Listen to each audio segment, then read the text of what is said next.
The man's got a right to protect his property and his life. Outlaw Radio. Crime Stories.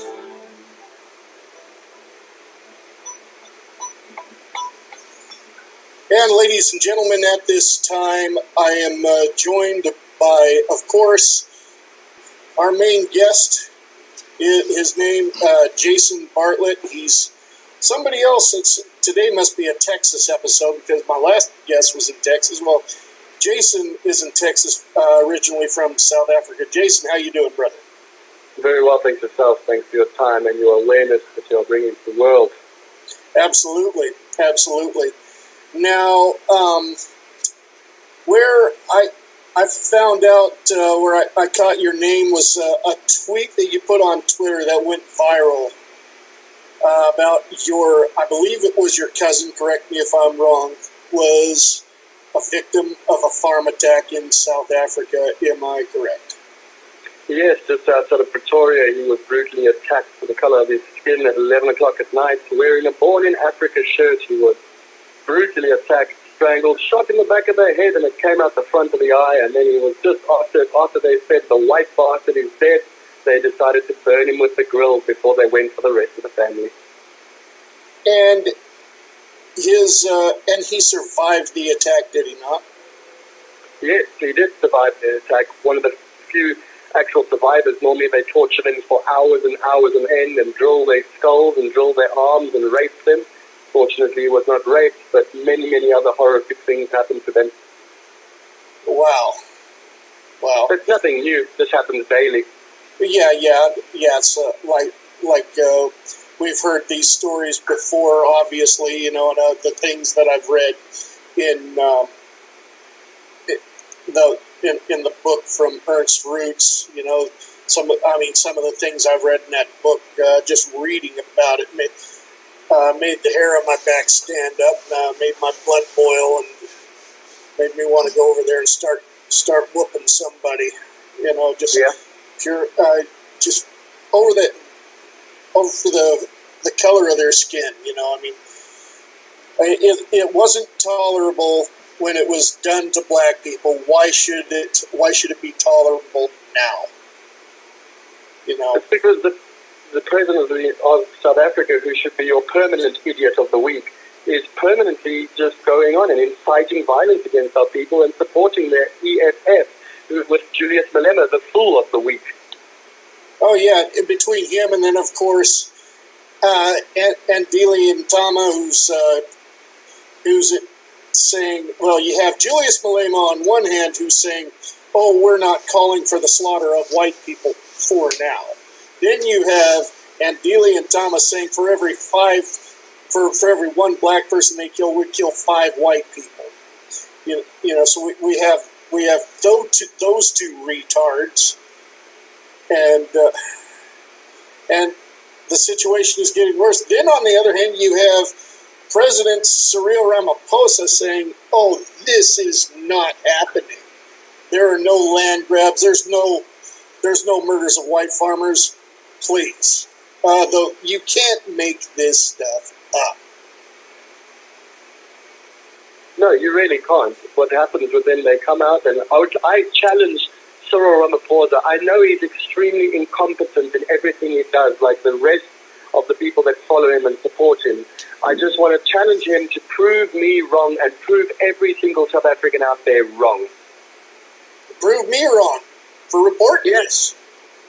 Exactly. It's vile and horrific. They go and they meticulously plan these attacks. They find out where they are. They follow them for weeks, and they do not get investigated, and nothing gets said. It gets swept under the media. The media can pick it up and take it however they belittle us. They have taken the Afrikaner and the white English, and they have dehumanized them, and they do it meticulously on every single rally that they are at, and then they blatantly deny it, and what does the world say? Nothing. No, it's like the world turns a blind eye. If you ever watched South Park, which I really don't watch South Park anymore, but you think to that police officer in South Park, Officer Barbrady, who's a complete, total, incompetent fool who stands in front of everybody and says, go home, nothing to see here, blah, blah, blah. That's exactly what they're doing. That is our reality. Every single day, you've got a target painted on your back specifically for the color, specifically because of your skin color. You know, it's just like anybody who totes Old Glory, the red, white, and blue anymore, is a racist, a homophobe, a bigot, is a gun-toting and a religious fanatic at that. So, Yeah. But then you have radical Islam, religious fanatic. Let's add that in there. Gun-toting, proud of what they do, but nobody criticizes that. Look at South Africa. We are some of the best dry land farmers in the world. By giving us shelter and cover and letting us into the country, we would not only add jobs, hundreds of thousands of jobs, we would add to the economy. We are, the backbone of America is Christians, right? We are God-fearing Christians. We would come here and we would serve your constitution. We would be law-abiding as citizens, and we would serve your president, and we would serve the country, whether it is the military or feeding them. And it's not just the farmers. It's boiled over to every single person of our cover. They are going for us, and they are not keeping quiet. And Ramaphosa and those people are purposely hiding it. And I'm calling them out. It's a call to action to the United States to help us. They help countless countries with opposite religions. But here is a country that has got the religion and the same foundations and morals that the entire United States has, the backbone of the United States. And we should be let in, and we should be let to help feed the nation so we can protect ourselves against the radical Islam and against the ones that want us to be defeated. You know, here's the interesting fact to me is my old buddy Clay Douglas brought this up to me back in 2011, is the people in America they're going to go after, and the first thing he said was the farmers. They're going to go after the farmers. The government, the communist regime, New World Order, wants to go after the farmers because, you know, they want to have a government that the people think that they can rely on, which is the biggest joke right there. So they can't have a farmer because a farmer is self-sufficient. A farmer doesn't need to rely on the government. The farmer can raise his own beef. Farmer can grow his own crops, and even if it comes to that, a farmer also has the skills with a rifle to go out and hunt. That's somebody who can live off the land is something the government doesn't want. So that's the first thing they're going to get rid of is the farmers. Then they go after those who are faithful to the old regime.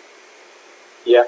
But you take a look at it, this ANC have, in 25 years, have managed to put Eskom in 450 billion rands worth of debt. They've taken SAA and they have wrecked it. It's completely bankrupt. Each and every town is completely bankrupt. My parents, back when they lived, sit with 5-6 days with no electricity, with no running water, because it's not maintained. They have just wrecked everything. They have broken the spine of South Africa, but they have not broken our spirit. Our people are hard people. They are very hard people, and they've been hurt and they've been damaged. But there comes a time when you put someone in a corner, and what must he do? He must either stand up and represent himself, or he must succumb to the evil. And that time has now come. The time for the people to react and actually stand up and say who they always were and say who they are and do something about this. And that's why I'm doing this long walk. It's not for my personal acquirements or fame. Do you think I want to walk in the midst of winter? But no, the crisis is now and it needs to end now. And I'm calling action to the United States and you beautiful people so you can come and help us. Yes, I agree. And it needs to happen. It really needs does. to happen now. Yeah, innocent people are dying as we speak. Families. Yes, last night another one was murdered. Yeah. And the night before that, 2 were murdered. And in fact, I don't even have the stats with me now for November because there's been more than 1 attack a day, every day this month.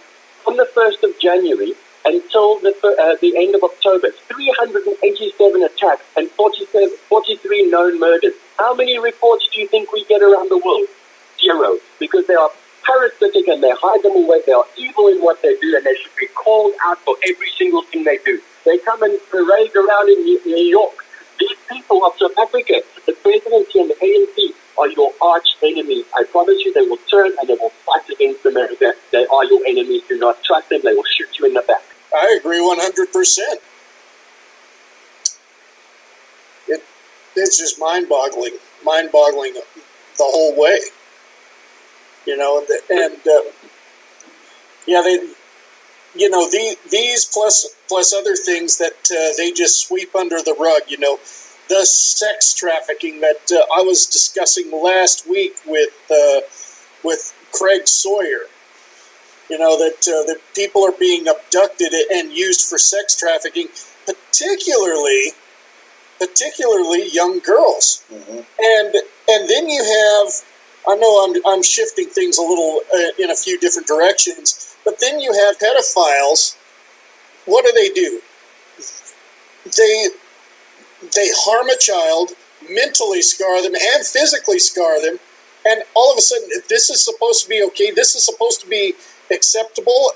What's next? Are they going to pass some kind of law to make pedophilia legal, like it is in some parts of the Middle East? Come on, this is insanity. It is insanity. Look what's happening in South Africa. Go to look at the fact of how many infants, not little girls, infants. Listen to my words, infants that are raped under 24 months here, 24 months old, and they get raped. Not by one person, countless people, but nothing gets to the news. How did the raping of an infant not get to the news? Because of the witch doctors saying that they can remove AIDS by sleeping with a virgin. Exactly, that's what I wanted to say as well. Exactly. That's what they are, and that's what this Ramaphosa, and that's what they stand for. Now, I clearly do not think that every single black person is like that. In South Africa, there are thousands of black people that could run that country very swiftly, that I would stand and be proud to call them my president. But those very people running that country right now, that is the only way you can actually correct that country. There is no remedy for South Africa. The only remedy is a complete revamp of that entire structure. They have crippled everything. We have no more, our gold is too deep, our diamonds are too deep, we've got nothing to offer the world, hence the reason that nobody's helping us out. And they are hiding the genocide, and it's not just the farmer, it is every single white person that is out there. Now, you also have white people that are completely against their own people, and they are part of the problem. But you know what? When all the farmers are out, they can starve along with the people that they support.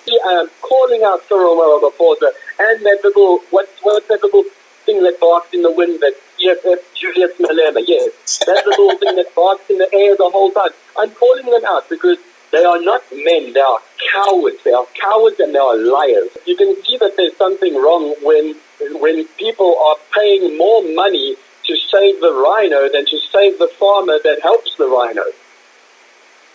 And that's not helping very much because we already have species of rhinos that are already extinct due to the extensive poaching. And that's one other thing, too, is the rhinos, the disappearance of the rhinos, too, is another thing that I've heard people like Julius Malema blame on white people when, they're honorary blacks. The Chinese are the ones who buy the horns to make their impotent medicine. That's obviously, I don't know where that comes from, but that's a bunch of BS right there. You see, but when is something going to happen? Because there's two things that need to happen in South Africa. And that's why I'm giving it until the 1st of January. If there's no action, I'm going to get onto my 2 full feet and I'm going to start walking. They need to give the farmer and the white people refuge in the United States, as well as to the ones that want to stay. I take my hat off to them because it's a hard time, but they deserve to stay there. It is their land. And the United States should send people in there. The same way that they send them to Syria and they send them to all these different places and go let their people die. They should go let people go there and fight for people like them who would defend them and not turn around and stab them. Because the people in South Africa, their core backbone, they will stand alongside the United States of America. But that ANC government is an arch enemy of the United States. The ANC government is an arch enemy to society as a whole. And it's just sad that nobody can see that. You know, and also what I would recommend, you go to YouTube, there's a video of Julius Malema at Oxford University. He said something there that I found rather interesting. A student asked him, you know, about a little bit about Mandela's legacy, and Julius Malema said something I found to be quite interesting. He said that when Mandela got out of jail, he was too old to carry on and with what he used to do. Yeah, he was elderly by that time. I agree. So he left it to the younger generation to pick up where he left off. So what that tells me, what was Mandela in prison for to begin with? He filed the paperwork, set off a bunch of bombs that actually killed more black people than white. So he's got a lot of black blood on his hands that a lot of people still deny, or they don't know about it or don't care. Whatever, take your pick. You know, so he left it for the younger generation to pick up where he left off, and they did. And look how they praise Robert Mugabe. They sit there praising him. He kicked most of my family out of Rhodesia, Zimbabwe. He kicked them out. Yeah, but I mean, if people want to see what Mandela's legacy left, it is now the 16th of November 2019. Go and Google what South Africa is looking like. That's what Mandela left. Mm-hmm. Yeah. William Bartlett of the 7th of January, 1820, he landed in Hout Bay in South Africa. That's my original family. That's the first Bartlett. He came on the James ship. He came there. And don't tell me I am not South African and I don't belong there. That is my home. I am born and bred there. That's the accent I've got. It's the heart I've got. It's the hard-headedness that I've got. And it's also the hard skin and the tough skin I've got. It's because I am South African. I'm more South African than any of those people over there, because they want, those Ramaphosa and those people, they want to annihilate and take it down. We want to help it and sustain it. You know, the farmers that are being murdered and kicked off their farms, you know, even that they know that they are going to be ripped apart and burnt and raped and all that, they still stay there. And the very black people that work with them on the farms, they try and teach them how to farm just in case. That's how much they love the land. They've got a passion for farming, a passion for that. And it's been stripped away from them. They've been dehumanized, and they need a voice. Those people need a voice. Yes, most definitely. But you must also understand that very murderous way and barbaric way of life that they used to live, so much of that is still so visible. It is so visible. Like the old British embassy, that's maybe where I come from 500 years ago and so forth, yes. But those people did not. They came there, they're there, and they're brutal and they're barbaric. Have you ever heard of necklacing? Oh, how can I not have? I know and what that's you're what talking. they do to their own people. Imagine what they will do to another person that they think is their enemy. I know, yeah. And what was it? Winnie Mandela, she said, with our matches and our tires and our gasoline, we will liberate this country. Yeah, exactly. And that's why my plea is out to, because I've got so much Dutch blood in me. I'm half Boer, I'm half German, I'm half English, I'm a South African. And that's why I am calling out the Afrikaner and the English. I'm asking them to stand with me and let's make it noise, let's make a sound. Are we going to sit back and just everything that we fought for in the past, we're just going to let it rot away? I'm willing to stand up for my people because, you know what, for the last 25 years, I have just heard the whole time, one of us is going to stand up. We're going to stand up one day. We're going to stand up one day. And then I just said to myself, this was last Saturday, I'm like, you know what? Yeah, I should just stand up because everybody's been telling me they're going to, but nobody's done it. So now I need to ask them to stand up and stand up behind me and follow me to the White House. Not physically, I'm walking alone in the winter.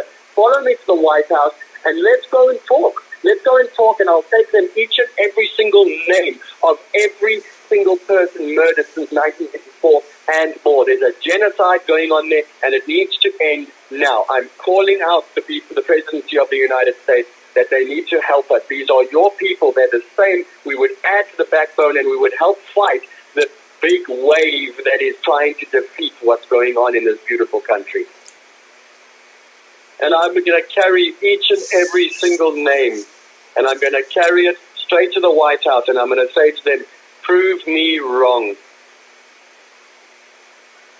Well, I honestly hope, that you do. You know, I know you don't want to make that walk, but at the same time, you know, I just, I think what's the word I'm looking for? But I think what you'll be doing will be for an admirable cause, and hopefully, you know, you got to do something big. Sometimes talking isn't loud enough. Sometimes shouting isn't going to do enough. Sometimes you got to scream to get somebody's attention. And it's time to scream now. Yeah. No, if they shall not hear us, then they shall see us. Yes. I hate to say it, but we are definitely out of time for this segment. Jason, I want to thank you very much for your time here on the show. And, I'd like to have you on sometime again in the future, Jason, for sure. And if you make this walk, I want you back here to talk about it for sure. Most certainly, I definitely will make it. The grace of God will carry me. I'm going to glorify God and my people. Those people over in South Africa, the blood of the Afrikaner, whether you've got one drop of blood in it, they made an oath.